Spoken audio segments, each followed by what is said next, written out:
I had always been drawn to the sea, to the call of the waves, and the vast expanse of the ocean stretching out to the horizon. It was this love for the sea that led me to Beacon's End, a remote coastal town perched on the edge of a rugged cliff, where a solitary lighthouse stood as a sentinel against the darkness of the night. As I arrived in Beacon's End, the first thing that struck me was the town's isolation. The nearest town was miles away, and the only road leading to Beacon's End was a treacherous, winding path that clung to the cliff's edge. It was a place untouched by time, where the sea whispered ancient secrets and the wind carried the mournful cries of gulls. I had taken up the position of lighthouse keeper, a job that had been in my family for generations. It was a lonely existence, but one that I embraced with a sense of duty and pride. The lighthouse, known as Beacon's Light, had been guiding ships safely to shore for over a century, its beam of light cutting through the darkness like a lifeline to those lost at sea. But as the days turned into weeks, and the weeks into months, I began to sense that something was amiss. It started with subtle, almost imperceptible changes. The flickering of the lighthouse's beam, the creaking of the old wooden staircase, the feeling of being watched in the dead of night. I brushed off these sensations as mere products of my imagination, the result of long hours spent in solitude. But the unease persisted, a gnawing feeling in the pit of my stomach that refused to be ignored. It was on a stormy night, with the wind howling and the waves crashing against the cliffs, that I first encountered the darkness that haunted Beacon's Light. I had been tending to the lighthouse's lantern when I heard it, a soft, mournful wail that seemed to come from deep within the bowels of the lighthouse. It was a sound that sent shivers down my spine, a sound that no earthly creature could produce. I climbed the winding staircase, my heart pounding in my chest, my flashlight cutting through the gloom. The source of the sound became clearer with each step, the locked door to the lantern room. I fumbled for the key, my hands trembling, and unlocked the door.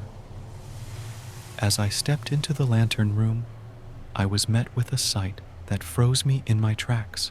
A figure stood in the center of the room, its back turned to me, its body swaying with an otherworldly grace. It was a woman, her long hair flowing like a river of darkness, her white dress billowing around her as if caught in an unseen breeze. I called out to her, my voice barely above a whisper, but she didn't respond. She continued to sway, her movements hypnotic and unsettling, and then, with a sudden, jarring motion, she turned to face me. Her eyes were empty, hollow sockets, and her mouth stretched impossibly wide, as if it had been torn open by some unseen force. She reached out to me, her bony fingers grasping at the air, and I could hear her voice, a mournful wail that chilled me to the bone.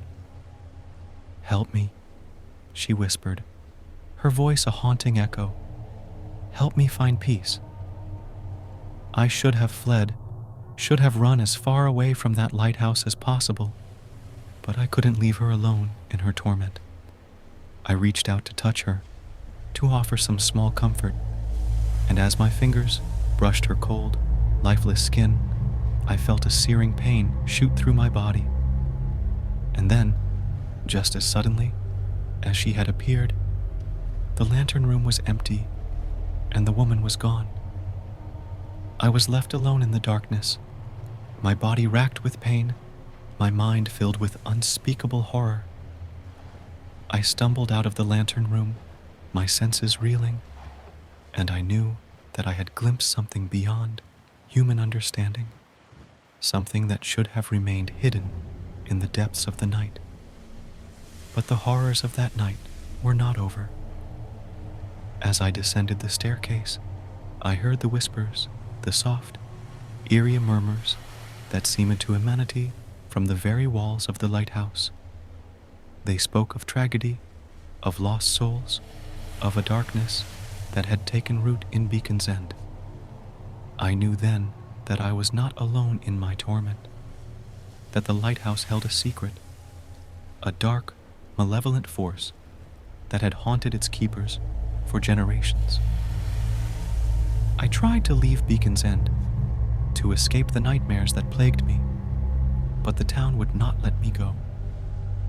The winding path that had brought me here now seemed to stretch on endlessly, leading me in circles back to the lighthouse that had become my prison. As the days turned into weeks, I became a shell of my former self, haunted by the visions, the whispers, and the relentless feeling of being watched. I knew that I would never escape Beacon's End, that I was destined to become just another lost soul in its relentless grip. And so, I remain here, a prisoner of the lighthouse, a keeper of its dark secret. I can only hope that one day, someone will come to free me from this curse, to uncover the truth of Beacon's End, and to banish the darkness that has taken root in its very heart. Until then, I am condemned to roam these haunted halls, a spectral guardian of a lighthouse that holds a secret too terrible to imagine.